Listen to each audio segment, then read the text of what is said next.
మీ ఇంట్లో కార్ని రెంట్కిచ్చి డబ్బు సంపాదించాలనుకుంటున్నారా? అయితే వెంటనే ఈ నెంబర్కి కాల్ చేయండి. నమస్తే, welcome back to Suman TV. నేను మీ సంజయ్. ఈరోజు మనతో పాటు ఉన్నారు హైకోర్టు అడ్వకేట్ కేవీ రామారావు గారు. ఆయనతో మాట్లాడి కొన్ని విషయాలు తెలుసుకుందాం. నమస్తే సార్. నమస్కారం అండి. సార్, రీసెంట్గా ఒక ఆర్టికల్ చదివాను సార్. అందులో హైకోర్టు అంటే సుప్రీంకోర్టు ఇచ్చిన తీర్పు గురించి చదివాను. రిజర్వేషన్ కోసం హిందూ మతం అంటే కుదరదు అండ్ సుప్రీంకోర్టుని మోసం చేసినట్టే అవుద్ది అని చెప్పేసి ఒక ఆర్టికల్ చదివాను. అసలు ఏంటి ఈ ఆర్టికల్?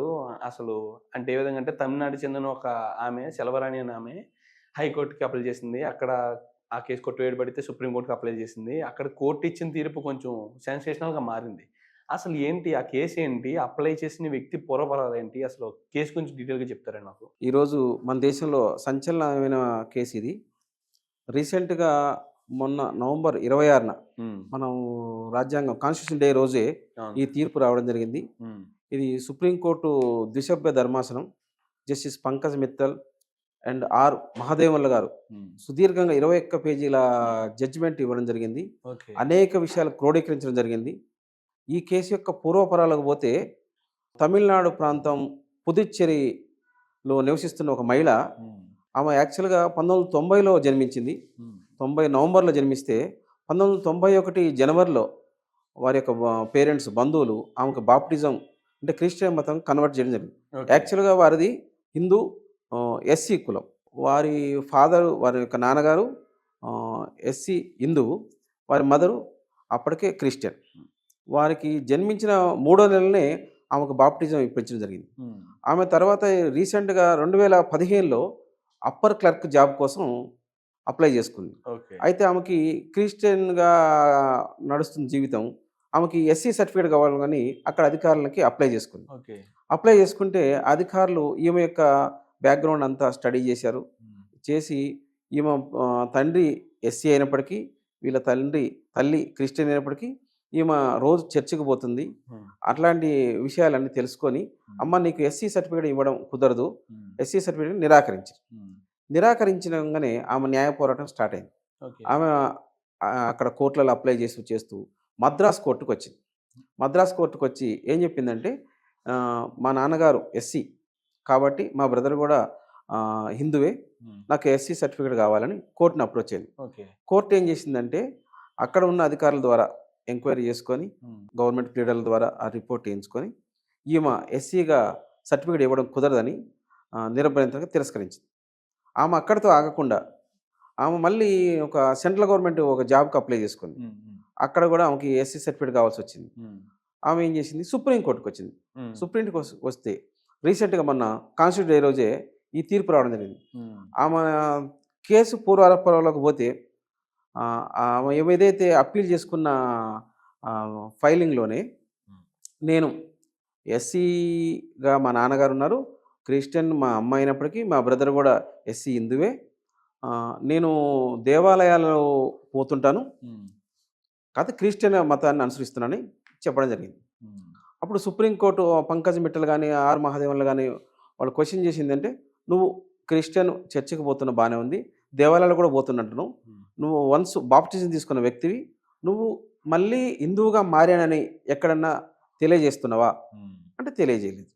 అంటే రిజర్వేషన్ కోసమే మతం మారడం రాజ్యాంగ మౌలిక సూత్రాలు, సామాజిక స్ఫూర్తికి అప్పట్లో మనకి ఈ యొక్క రిజర్వేషన్ సిస్టమ్ ఏర్పడడానికి కారణం ఏంటంటే, ఆర్థికంగా సామాజికంగా కొన్ని నిమ్న కులాలు సమాజాన్ని నెట్టివేయ కులాలు వాళ్ళ కోసం ఏర్పాటు చేసిన రిజర్వేషన్ ఇది.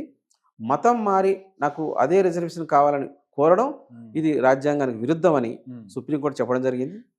అంటే సార్, ఇప్పుడు తను ఎస్సీ కులానికి చెందిన వారు అంటున్నారు, అంటే వాళ్ళకి సంబంధించిన రిజర్వేషన్స్ కానీ ఇవన్నీ వర్తించాలి కదా సార్? ఎందుకు వర్తించు? ఐ మీన్ ఎంత క్రిస్టియానిటీ అయితే మాత్రం. అయితే మన రాజ్యాంగం తయారు చేయబడబట్టే హిందువుల్లోనే ఈ కులాల వారికి ఈ ఎస్సీ ఎస్టీ బీసీ ఇట్లాంటి రిజర్వేషన్ సిస్టమ్ తీసుకొచ్చారు.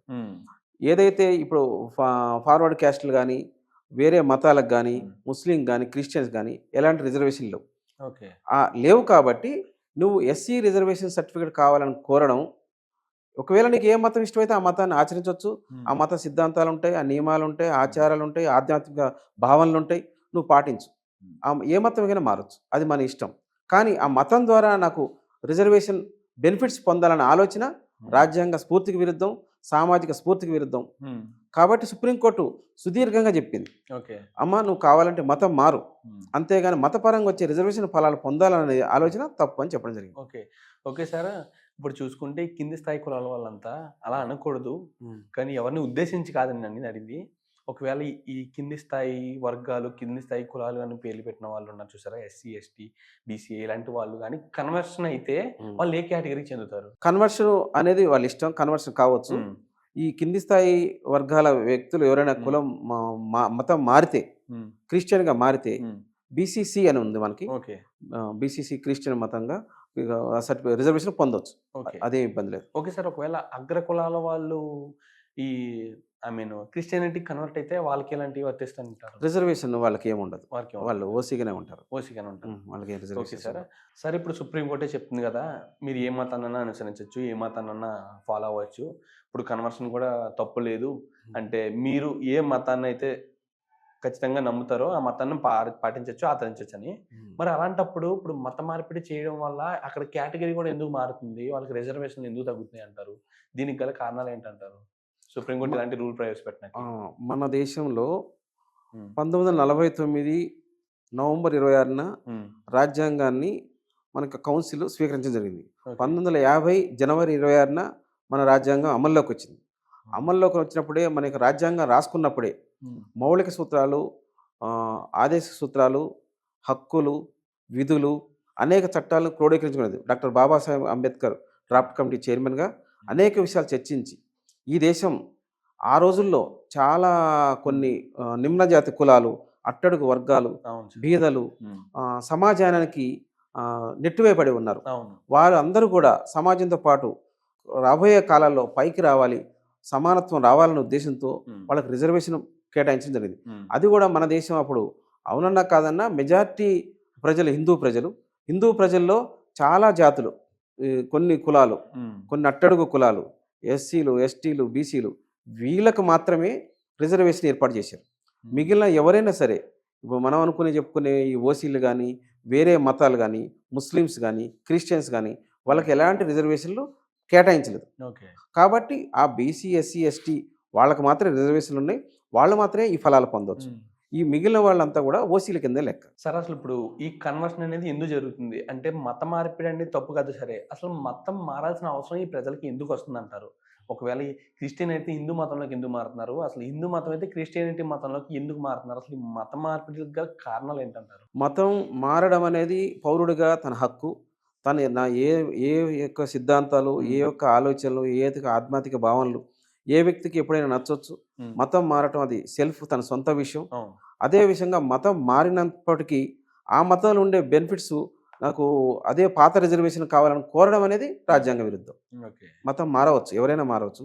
మతాలు ఎందుకు మారుతారంటే వాళ్ళకి మనసు నచ్చిన దాని ప్రకారం మారుతారు.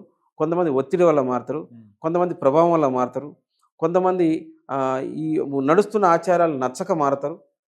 అది ఒక సొంత విషయమే. అంటే సార్, ఇప్పుడు నార్మల్గా ఇప్పుడు కన్వర్షన్ అయ్యేన వాళ్ళు ఉన్నారు, ఇప్పుడు హిందూ టు సంథింగ్ లేకపోతే హిందూ టు క్రిస్టియన్ కన్వర్షన్ అయిన వాళ్ళు ఉన్నారు కదా, ఇప్పుడు వాళ్ళకి షెడ్యూల్ కాస్ట్ అనేది వర్తించదు, ఎస్సీ ఎస్టీ అనేది వర్తించదు. ఇప్పుడు మీరు బీసీసీ అనేది వర్తిస్తుంది అన్నారు. ఇప్పుడు వాళ్ళని ఎలా గుర్తించాలి? ఇప్పుడు అంటే ఏ విధంగా అంటే వాళ్ళకంటూ ఒక క్యాస్ట్ ధృవీకరణ పత్రం ఏమన్నా ఇస్తారా, క్యాస్ట్ సర్టిఫికేట్ కానీ ఏమన్నా వాళ్ళే అప్లై చేస్తారా, వీళ్ళు అప్లై చేసుకోవాలంటారా? యాక్చువల్గా ఎవరైతే మతం కన్వర్షన్ చెందుతారో వాళ్ళు ఎస్సీ ఉంటే ఎస్సీ యొక్క కుల ధృవీకరణ పత్రాన్ని కోల్పోతారు. వారే అప్లై చేసుకోవాలి. ఎంఆర్ ఆఫీస్ కానీ మీ సేవ కానీ వెళ్ళి నేను బీసీసీగా ఎందుకంటే నేను క్రిస్టియన్ బాప్టిజం తీసుకున్నాను కాబట్టి నేను బీసీసీగా నాకు కుల సర్టిఫికేట్ కావాలని ఎవరైతే అప్లికెంట్ ఉంటాడో అతనే పోవాలి, అతనే అప్లై చేసుకోవాలి. అప్పుడు వారు ఎంక్వైరీ చేసి ఆ బీసీసీ సర్టిఫికేట్ కూడా జరుగుతుంది. ఓకే సార్, ఇప్పుడు ఈ బలుగు బలహీన వర్గాలకు చెందిన వాళ్ళు ఈ క్యాస్ట్ సర్టిఫికేట్ కానీ అప్లై చేసుకోకుండా వాళ్ళ కులానికి చెందిన సేవలే వాళ్ళు రిజర్వేషన్ వాళ్ళు అనుభవిస్తూ ఉంటే వాళ్ళు అంటే వాళ్ళు తప్పు చేసినట్టేనా? వాస్తవానికి మతం మారితే హిందువులకు మాత్రమే వర్తించే ఎస్సీ ఎస్టీ బీసీ కులాల యొక్క ధృవీకరణ పత్రాలు నువ్వు మతం మారితే నీ యొక్క అంతకుముందున్న కుల ధృవీకరణ పత్రాన్ని కోల్పోతావు. ఓకే, వాస్తవంగా ఎవరైనా సరే అప్లై చేయాలి, తీసుకోవాలి. తీసుకోకపోతే ఎవరైనా జాబ్కు పోయినప్పుడు తనకన్నా తక్కువ ర్యాంక్ వచ్చిన వ్యక్తికి జాబ్ వచ్చింది అనుకోండి, ఎవరైనా కోర్టుకు పోతే ఈమె క్రిస్టియను, ఈమె ఎస్సీ సర్టిఫికేట్ పొందని పోతే అప్పుడు ఎంక్వైరీ చేసి తీసేస్తారు. ఓకే, అంటే జాబ్ కోల్పోయే అవకాశాలు కూడా చాలా ఎక్కువ ఉంటుంది కంపల్సరీ. ఓకే, ఇప్పుడు చూసుకుంటే ప్రతి ఒక్కరు ఇప్పుడు కన్వర్షన్ అనేది జరుగుతుంది. కొంతమంది అయితే బెనిఫిట్స్ కోసం మారిన వాళ్ళు కూడా చాలా మంది ఉంటున్నారు. ఏ విధంగా అంటే వాళ్ళు తెలుసుకుని బయటకు వచ్చేసిన వాళ్ళు. మత మార్పిడి అనేది వాళ్ళ నమ్మకం మీద ఆధారపడి ఉంటుంది. కానీ వీళ్ళు గవర్నమెంట్ ఇచ్చి ఈ రిజర్వేషన్స్ వీటికి లోబడి మత మార్పిడి జరగడం, అంటే ఈ మతాన్ని నమ్ముతాను కానీ మారనంటే మాత్రం అది ఖచ్చితంగా సుప్రీంకోర్టుకి ఎదురు తిరిగినట్టు అవుతుంది. అవును, ఎగ్జాక్ట్. ఈ న్యాయ వ్యవస్థని మొత్తం ఎదిరించినట్టే. మౌలిక సూత్రాలకి, మన రాజ్యాంగ స్ఫూర్తికి, సామాజిక స్ఫూర్తికి ఏదైతే ఉద్దేశంతో తయారు చేయబడ్డదో రాజ్యాంగం, ఎవరికైతే ఫలాలు దక్కాలో వారి యొక్క ఫలాలని మనం మోసగించినట్లే అవుతుంది. Thank you sir, thank you very much. దీన్ని బట్టి ఏం చెప్తారు మీరు ఈ ప్రజలకు? ఇప్పుడు ఈ యొక్క మన యొక్క సుప్రీంకోర్టు యొక్క తీర్పు, మొన్న 26వ తారీఖు వచ్చిన తీర్పు సంచలనమైన తీర్పు, సువర్ణ అక్షరాలతో రాయదగ్గ తీర్పు.